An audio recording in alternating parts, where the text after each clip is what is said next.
Welcome to Gun Owners of America State of the Second podcast. I'm Kailey. And I'm John, and today we're joined by Ben Stacy from Forge Relations. Ben, welcome back to the podcast, and thank you for having us. Thank you for being here. So instead of our normal rapid fire segments, I think we know Ben well enough at this point. I mean... Do you like pineapple on your pizza, Ben? I do. See? I do. Enough said. Enough said. Yeah. All right. Yeah, let's get into this. So, Ben, new year coming up. We're coming up on 2026. We're looking at the outlook of different things. We've got the $0 tax stamp. We have all this stuff. What should we look at from a consumer standpoint from firearms marketing as things start going on further? Yeah, 2026 is going to be interesting because we have the slowdown, right? Every company is struggling to a certain degree. And I think a lot of people are looking at how do we reach the next group? Like the core gun owners, the ones that are in this every day, watching all of our favorite YouTubers, they're already accounted for. Like, we're already talking to them, we're reaching them. So how do we reach the young mother who's concerned about her safety, or the kid fresh out of college that is interested in overlanding or sports? How do we get them to get interested in guns? I think that's the main question that we're asking right now, and there's a ton of different answers which we can dive into. Yeah, I mean, we've gone are the days of specific marketing tactics. You know, we've seen there's certain marketing tactics we do, but we really need to get into that next generation of firearms owners that, like you said, the young mothers and things like that. So how do we tap into those potential new clienteles? I mean, we talked about it before. GOA has reached out to the Hispanic market with the Forza 2A. You've got the women's empowerment program with 2A, Empowered 2A. So how do we start branching out into different markets and segments as the year goes on? You guys do a really good job of it, actually. GOA as a whole does a phenomenal job of reaching the emerging markets. Let's see, how can I put this nicely? There are other organizations that are still trying to talk to the gun owner that is literally dying off, unfortunately. I think on the marketing side, there's a lot of companies too that are going through that same thing, where they are not adjusting to where the customer is, and that's kind of step number one, is you have to go where the customer is.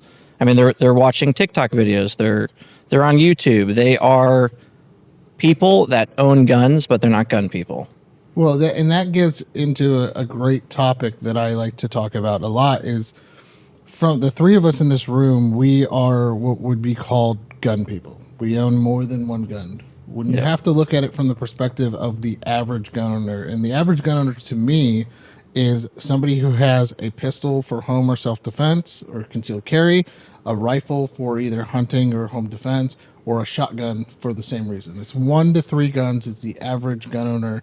I think that demographic is a growing demographic, and that's something that, as a whole, the industry needs to start looking into.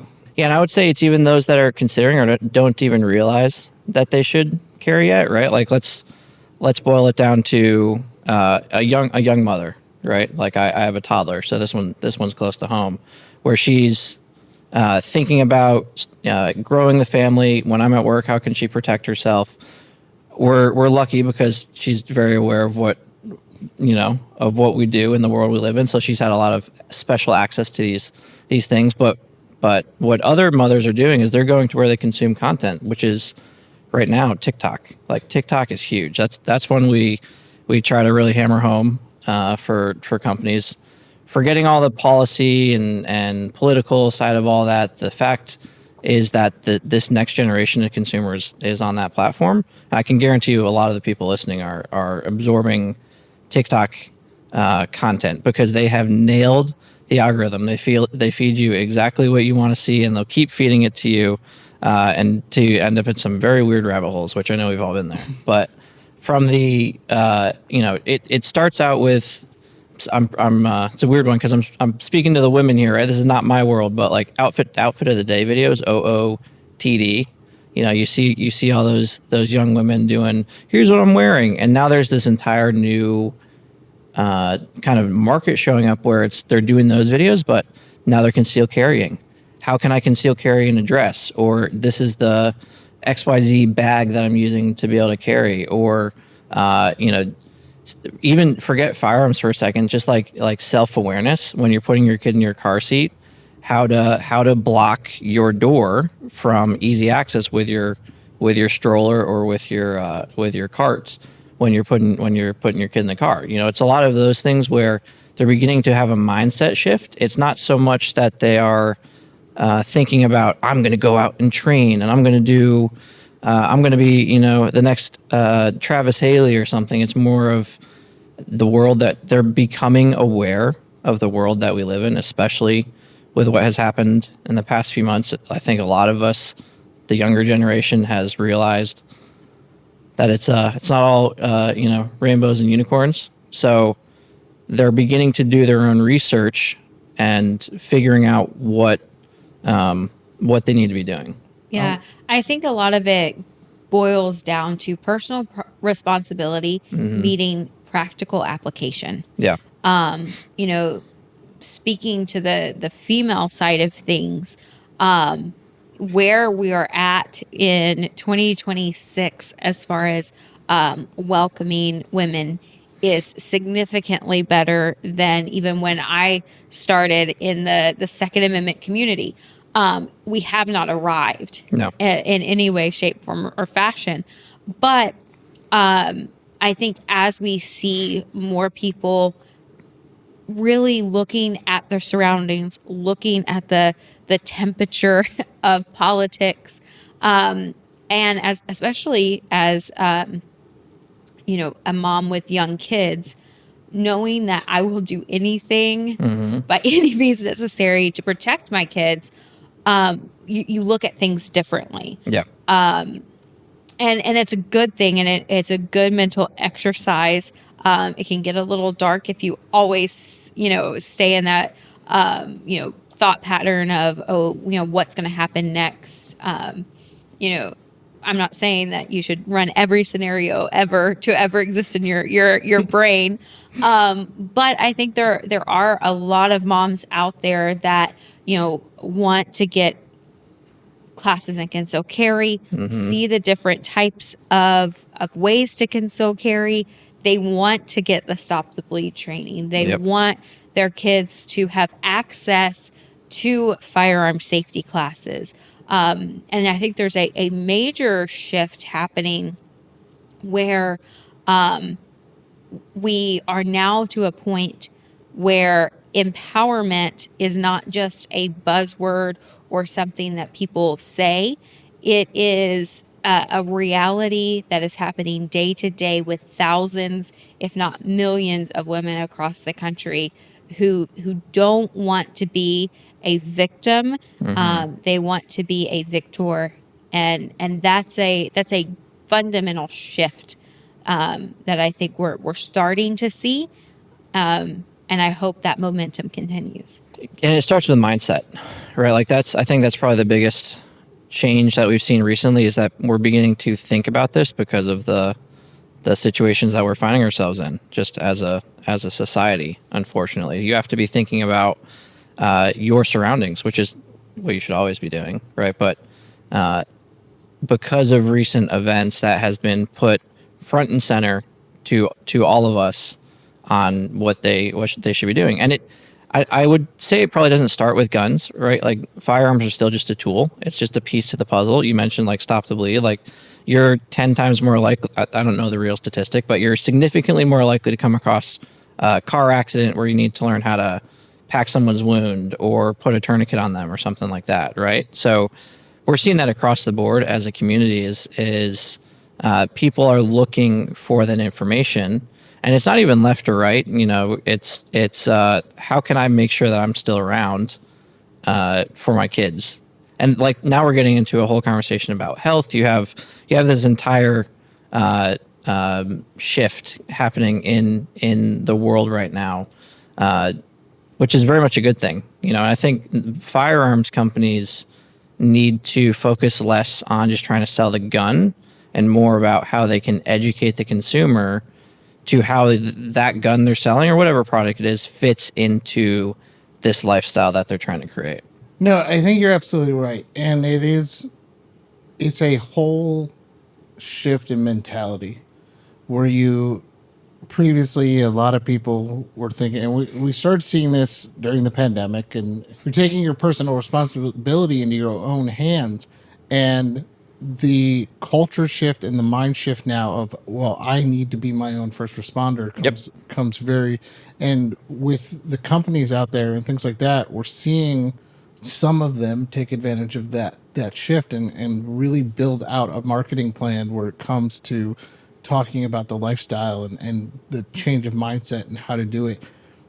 The thing I want to, because I'm already reading the comments in my mind, to rewind just slightly, is TikTok is a great platform to reach out to those younger audience.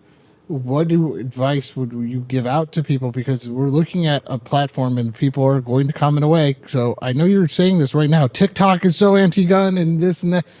How, from a firearms company's perspective, or just as a community perspective, how do we get that kind of content out there to bring in these people so they can absorb this content? Yeah, there's a bunch of things that go through my brain. The first one is the way the algorithms across all the platforms work now, and we're not going to go into that rabbit hole too much, but it's less about how many followers you have. A person with 0 followers could have a video spike and do 1 million views, right? And then that opens up an entire little world for them and opportunity on that front. But that's where businesses should be looking at, is being your own best content creator, identifying people that are part of your core community that have the potential to explode and create really good content, and then work with those ones that do and kind of go down that side of things. That's what I would call the kind of the creator marketplace, and what the rest of the entire world does with everything else, influencers. And then on the other side, the companies really need to be their voice. Like that's what we're encouraging, is they know their product best, they know their messaging best. The whole buy this on discount, or buy this because it's made of this material, or buy this because it's the best thing ever. Like, all that's gone out the door. Like that is still what the vast majority of our industry does. But you're not buying from a company, you're buying from a person, or at least that's what consumers want, right? They want to buy from another person. They want to know the story. They want to make a connection with that company. So we're talking to companies, encouraging them to tell that backstory, show behind the curtain, show the good and the bad, and help the consumer understand that they're people too, and you're gonna see an immediate response to that. I think I can give this answer. Palmetto State Armory is a great example of this, because when they have things go very well, you see their guns sell out nearly immediately. And then when things are taking longer or a project gets canceled, Cameron still gets on camera and talks about it. He's saying, hey, like, this is why this didn't work out. We're gonna, we're unfortunately we have to shut the project down. And like you're talking about comments, you scroll through those comments, they're like, holy crap, we've never seen a company be transparent like this before. And I guess that's at the core of it, is that we're so stuck, or we're so sick of just being fed buy this, buy that. Like, we want to build a connection with a company, and that happens through the people within that company. Yeah, I think it goes beyond just, the face of the company. I think that loyalty happens when values align. Mm-hmm. And for so long, you had to guess what a company's value system was. It wasn't something that, and to a degree, still isn't something that is talked about openly. And, I think that we've seen a lot of this happen from the political side, where, you look at companies like, Verizon or AT&T, and you find out, wait a minute, like, my phone bill is going to gun control, like, what's mm-hmm. happening? And or you hear of other companies, what their values are, and you realize that it might not be your value system at all. Mm-hmm. And in the firearms industry, it's kind of unique because there is a innate sense of politics Sure. because it is tied to a natural right, a constitutionally protected right. And so, why not share that value system publicly?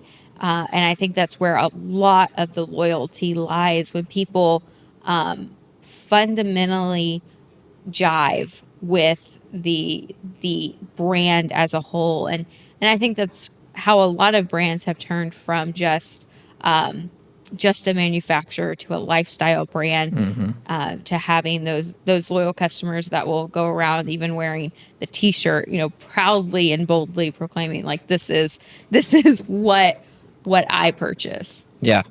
And it can be on the negative side to that is if the company doesn't get on that train, then it can kill them. Like they're not going to be able to survive, especially in our industry this year, and for the next couple of years at the very least. Like if you're not doing something to differentiate yourself and you're still just trying to make a stand on that your product's the best for XYZ reason, it's not going to get you as far as it used to. And the consumer is smart. The consumer really is. They do their research. I'm going to use the young mother example again. My wife did all the research into all of the different things that go into, what our child eats and what we put them in.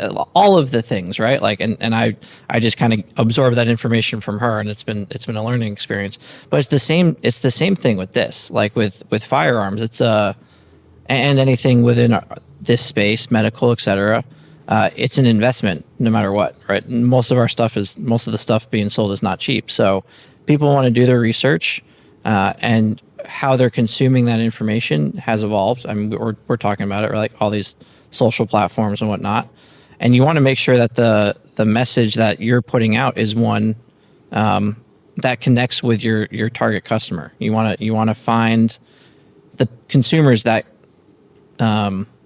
or you want the consumers to understand where you're coming from. Like we tell our clients all the time, you have to find that line in the sand. Like you don't need to shout it from the rooftops. Let's just say, like, obviously you'd hope firearms manufacturers are pro 2A. You'd hope, but let's just use that as our example, right?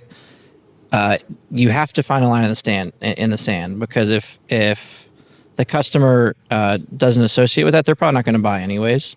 And if you kind of try to stay in the middle ground and you never talk about it, then there's nothing for them to latch on to and be like, that is what I believe, that is what I support. Once again, like using PSA, they have been very vocal, and they, as you guys are very well aware, put their money where their mouth is in the fight. And that's gone a long way with consumers. And you see that with a whole bunch of other companies too, on whether it's like family values or obviously the fight for our rights, etc. When a company stands up, people perk up and they're like, oh wow, that's who I want to support, because they're actually fighting for what I believe in. I'm one person. I can give them some money to help support that fight, and we can get this across the finish line. And if you're not going to speak up and you're not going to make that known as a company, I think moving into 2026, it will matter. It will matter more. The thing I kind of want to touch on, you brought up something about, metal and things like that. And you and I, like when I went to go buy my first gun, like that was a thing. Like you looked up everything. I know when you bought your first gun, it was more for you wanted your own personal protection. It was value driven.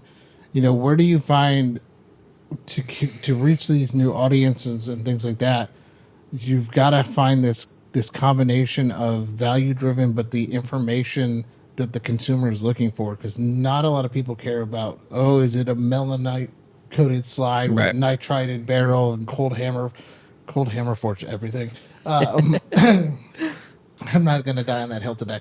But it's not, you could use buzzwords. Those are buzzwords. But when it comes to the new consumer, where they're educating themselves, they more want to, in my opinion, they're more looking for a value proposition, because money's tight. They're looking for a value proposition. They want to know it works. Yep. And they want to get something that they can trust to defend their family with, and not to keep piggybacking off of PSA, but you see like companies like PSA coming out with a very value driven product. You see companies like Taurus come out with a very value driven product. And if you talk to any content creators out there, those are the videos that take off most of the time for them because of the value driven product. Those are the customers that are the new customers who want to get into this and are looking at a value proposition, because not everybody has $1,500 to spend on a 2011 or Sure. whatever you want to call it. Sure. So, I mean, Kailey, what do you think from your perspective? Because I was different. I was a gun nerd before I bought my first gun. From your perspective, was that something that you took into consideration when you bought your first gun? Was metal and this and that and this? No.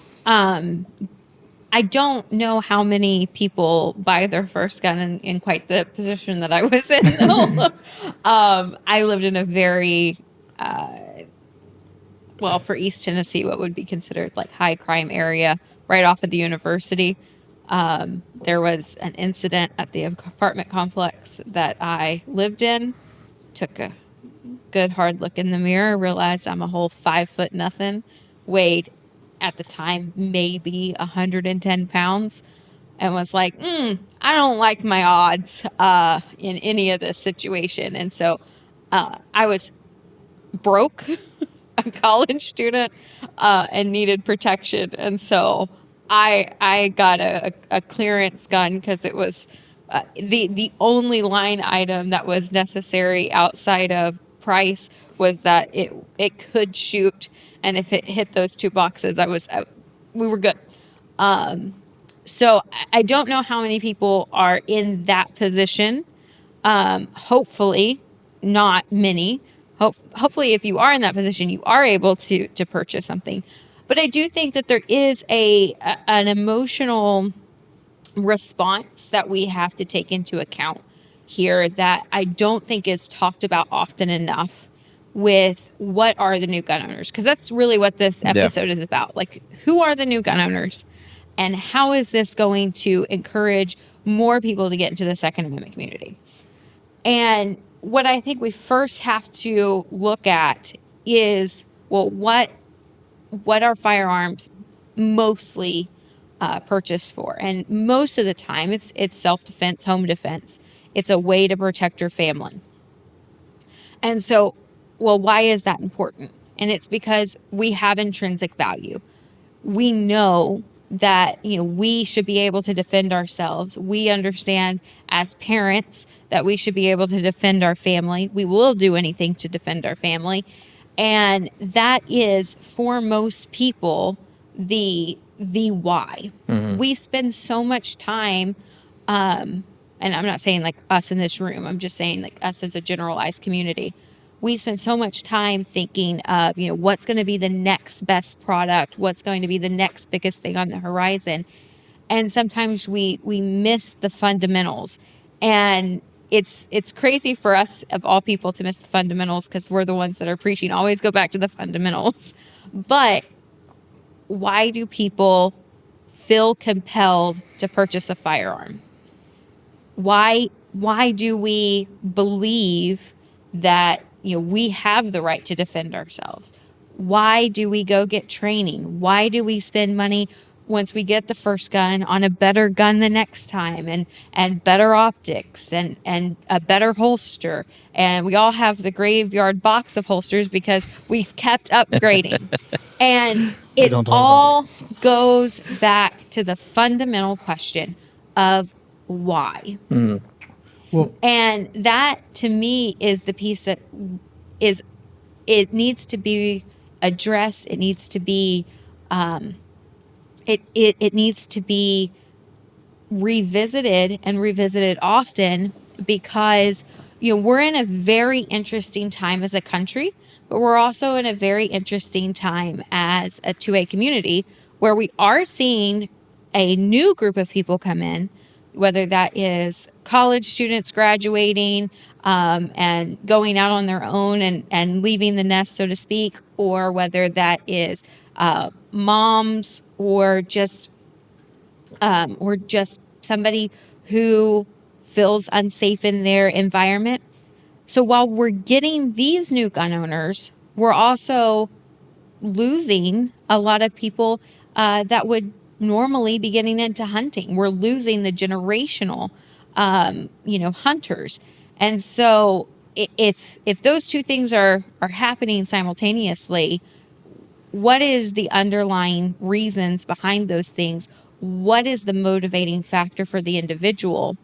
And I think a lot of it comes to, we have, as a society, wanted to victimize and villainize the traditional gun owners.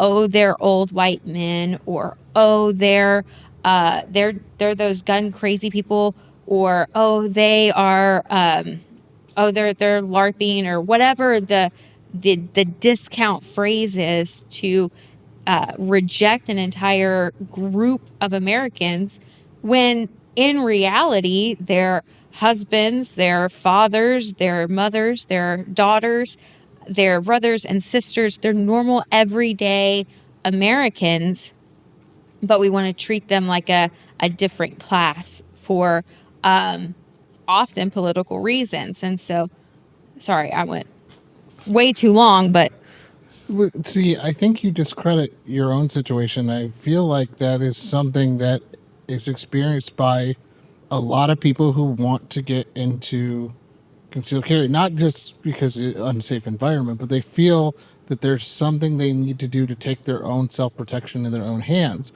And one of those things, I mean, you hit the nail on the head. You found a gun that worked, that was of cost, and so on. The biggest question that I've seen posed lately from people, because unlike the three of us in this room who have been doing this for a long time, we buy guns for specific purposes. It's we want this gun because we want this gun for home defense, or this gun is because it's for this, and this. A lot of new gun owners want something that fits a multifaceted purpose. Yeah. And what I'm seeing in a lot of questions that I've gotten from new gun owners or people looking to become new gun owners is, I want the best of both worlds. I want a micro compact that I can use for concealed carry as well as use for home defense. And a lot of times when you pose that question to myself, and in my mind, my first answer is that that's two separate things. You want the biggest gun you could possibly have and shoot better for home defense because you want the round count, you want the capacity. You want the smallest gun that you can conceal carry with the capacity.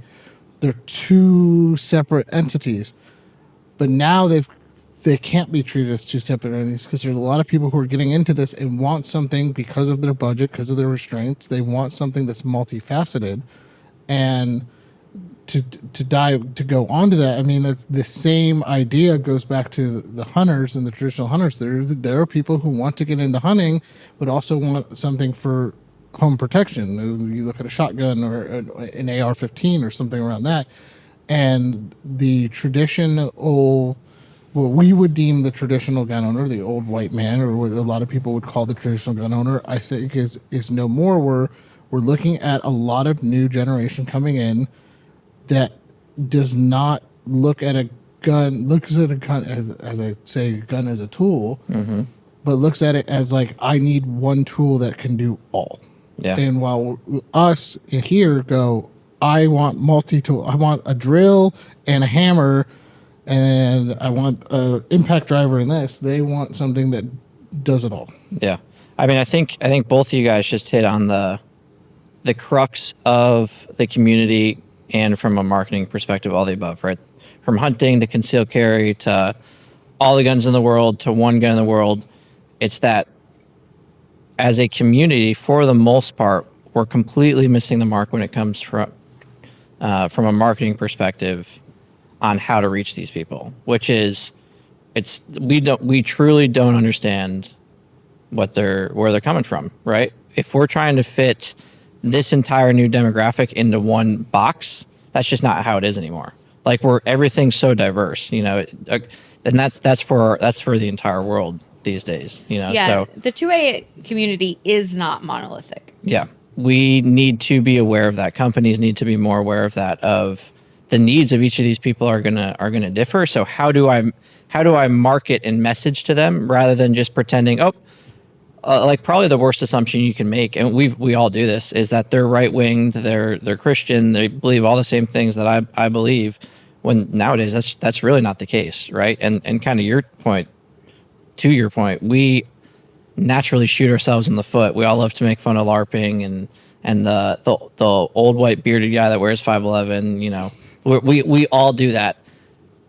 But that goes on the other side too. Is we're not very rarely are we even considering what about the blue haired girl, right? Like, once again, we all love to make fun of that person. Maybe I'll just speak for myself since we're on GOA's podcast.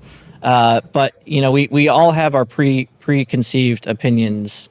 That's just natural. That's human nature, right? So how could we break out of that? The question I'd be asking from a marketing perspective is, how do you break out of that, and then how do you turn that into practice? So breaking out of it is, okay, let's get some market data. Let's actually take a step back, look at where sales are going. There's a ton of data out there already. If you're a company, you should be analyzing what's going on, where your sales are coming from, how people are consuming their content, all of those different factors, right? And then you hone in your messaging to target each one of those.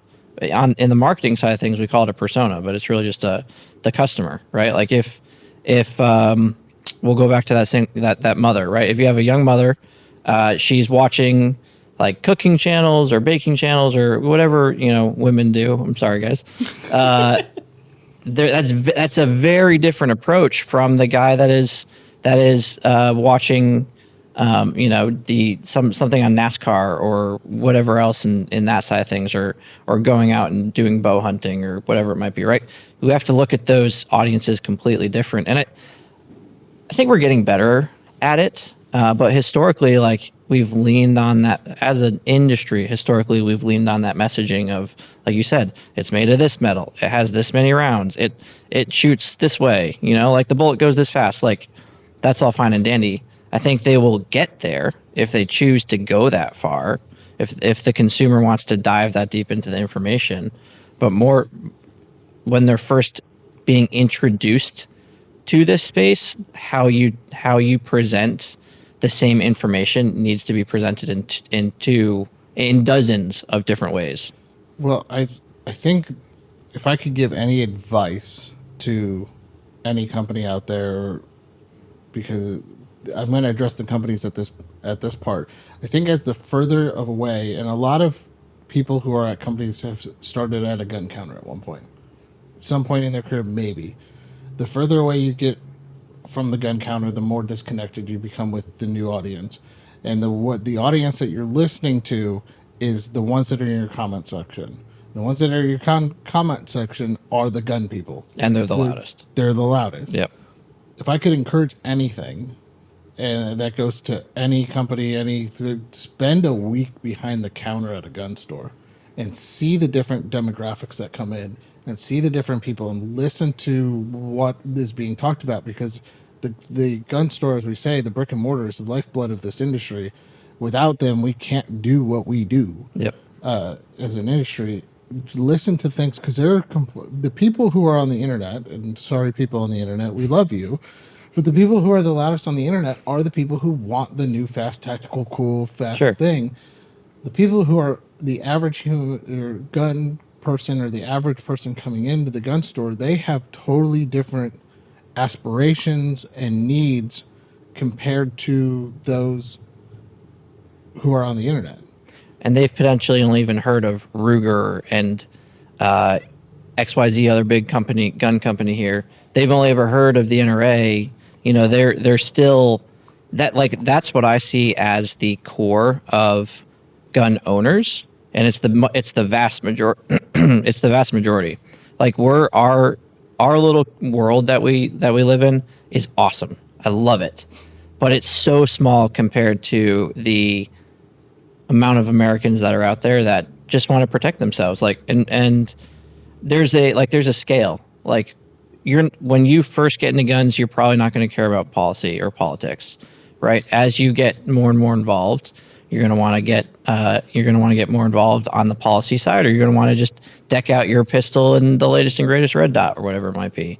So how you approach that has to take so many different twists and turns. And I think there's a key to this conversation, and that is accessibility. And I think of the GOA events, especially National Women's Range Day.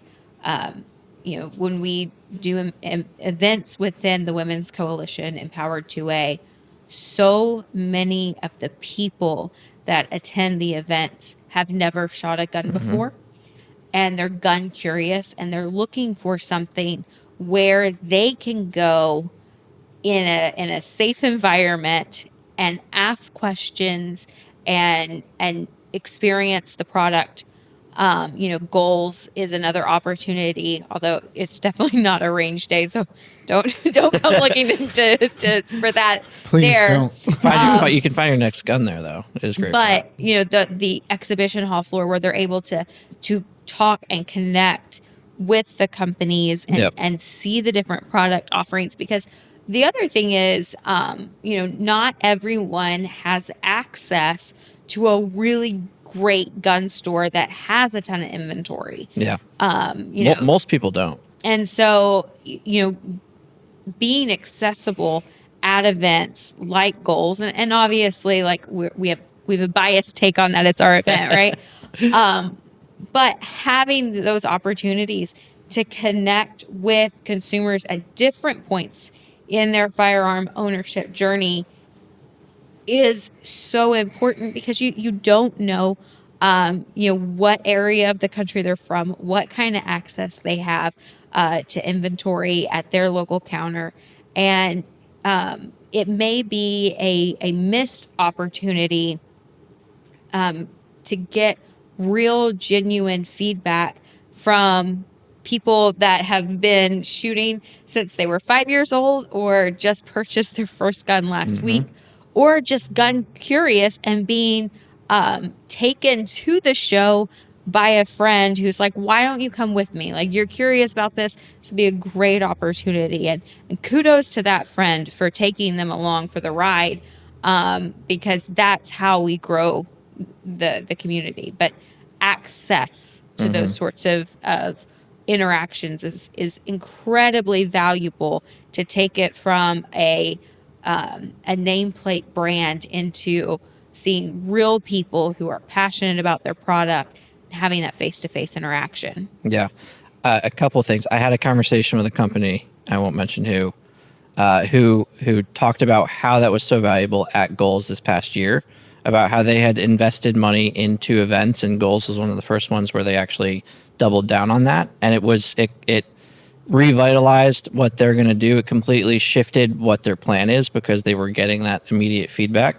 To your point about going behind the gun counter, I think the same says to just listen to your customer service team, or answer the phone calls or emails for a couple of days and capture that data on what people are actually saying, complaining about, over analyzing. All of those different things are going to give you data points as a manufacturer or business owner, to figure out where that consumer is and meet them there. From the event side as a whole, we tell companies all the time, you have to any event you can afford to go to, like, be there. It's all about being in front of the company. Like, our entire business is built on relationships. It's called Forge Relations. That's how we've gotten to where we are, and that's how companies should be looking at everything they're doing. On the digital side, being front and center, having a face to your brand, multiple people involved, doing stuff like what you're doing, being a media company, even if you're just a firearms manufacturer. Building those digital connections is great, but that has to funnel back into physical interaction with the consumer in person. Because once again, people buy from people. Like, we're back right where we started. That is how we move this ball forward as a community. It is time for our favorite segment from the soapbox, the time that we take on the spicier takes. So, Ben, the floor is yours. What is the spicy take that you want to take on this afternoon? Oh boy, I wasn't prepared. I know if Ben gets spicy, I'm gonna get spicy, because Ben and I are passionate about Last the same thing. time I did this, I got a little too spicy. I need a give me a lateral limit. What type of spicy are we talking about? Well, we had Indian Like the Indian food last We night, had or Indian food last night, so let's get like a level 6. level 6? I was stuck at like a level 4. So okay, let's see. Spicy take, right? Like I've already hit on TikTok a couple times. This actually kind of goes back to, I think, one of the questions that we didn't get to answer, of how does a gun company actually execute on TikTok? How does anyone in our industry execute on TikTok when these platforms are trying to deplatform us? Couple of things. One, get over yourself. That's my spicy take. Like, go where the people are. All the alternate platforms are great, but if you're going to grow, go where the people are. 2 or 3, you have to work within the limitations they give you. Like it is what it is. You're playing on their platform. That's why I encourage, like, own your own email lists and your SMS lists and take advantage of that. But if you're going to be on these platforms, play by the rules, and you're going to be able to crush it. That is going to shift what your normal content output looks like. You might be used to being like, here's the new gun that we're putting out. Like, it's not about that. Now it's going to be about company culture, or filming a skit about how you plan on launching your new product, and your team is spitballing all these stupid ideas, and then you act them out. Like, there's a million different ways to get creative on content. Get out of your head as a company in our industry, and stop complaining about the fact that you can't market because you can't run ads. I'm going to be spicy. Here we go. All right. So I'm with you 100%. As somebody who built up a company's TikTok page to 120,000 in like weeks, and then it get deplatformed, and then rebuilding it again to another 60,000, and then getting deplatformed, and then rebuilding it a third time, those were audience and people that we did not have before, who I was able to get converted over to at least look at the website, at least figure out what the brand is, go to figure it out. That is a whole customer base. If you get deplatformed, it is discouraging. You immediately, it's a gut punch, and you're like, oh, here we go again. But at the same time, I am now reached 120, or I think the biggest clip, I think we did hit 1 million views on one of the clips that went viral.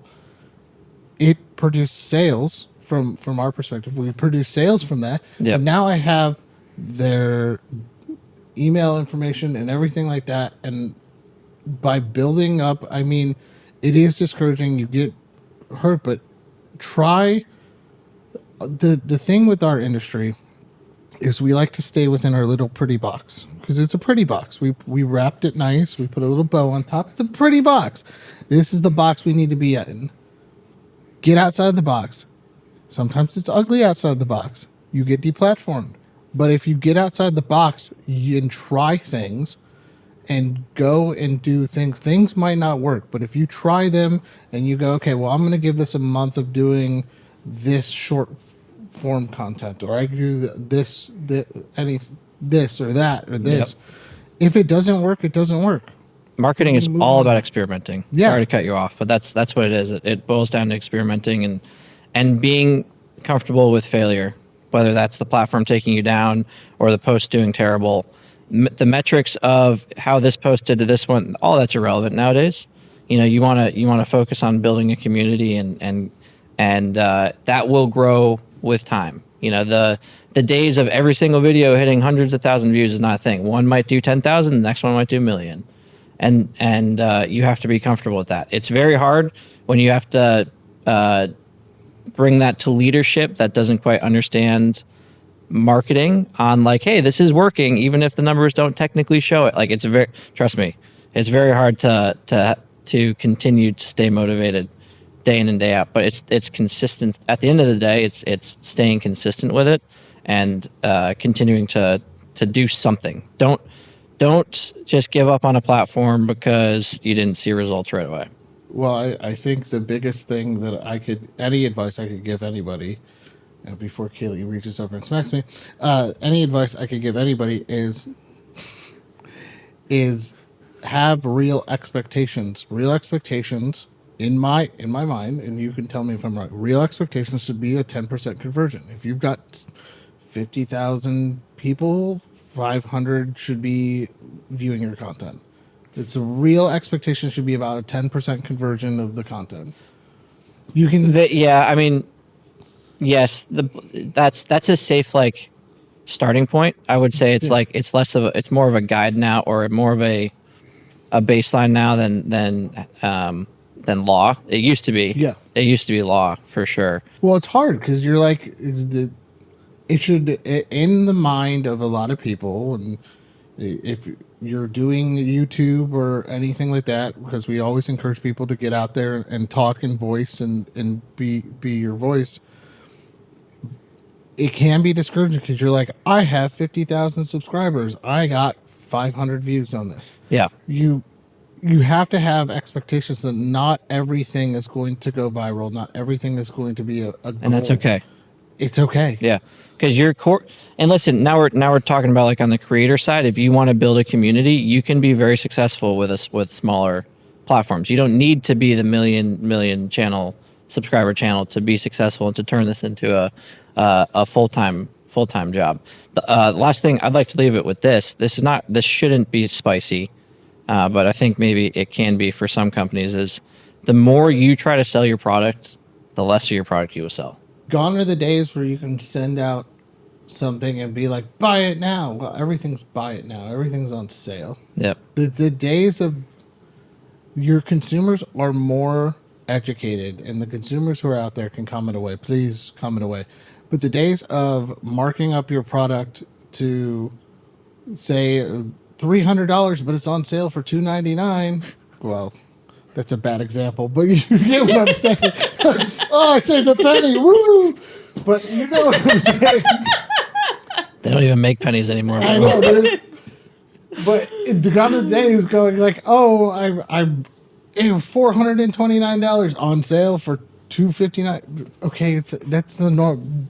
The consumer's smart, and now that there's technology. I know we're running out of time. There's technology that tracks all that, right? Like everyone loves to hate honey now because they did everyone dirty.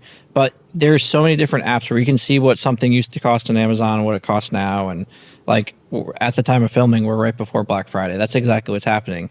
Everyone's increasing their pricing so that when that 50% Black Friday comes, they can drop it to 50% off, and it's the same price it was the rest of the year.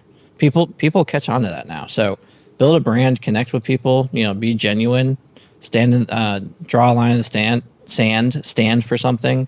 All of those are how you're gonna reach the audience these days. No, I think that you are exactly right. And I think that as a general rule, it is always important to connect genuinely with the new gun owners, with your existing audience. Speaking of connecting, where can people find you? Go ahead, plug your social media, all that fun stuff. Our company is Forge Relations. We're a digital marketing firm in the gun industry and defense space. That's what we specialize in. We've been doing it since 2013. You can find us online at forgerelations.com, and all of the socials, same thing. Thank you all for joining us for this week's episode of the State of the Second podcast. Be sure to like, share, subscribe, leave a 5-star review on all podcasting platforms, and join us for the Gun Owners Advocacy and Leadership Summit Goals August 1st and 2nd in Des Moines, Iowa, to celebrate 50 years of no compromise. Gunowners.org/goals to get your tickets, and we will see you next week.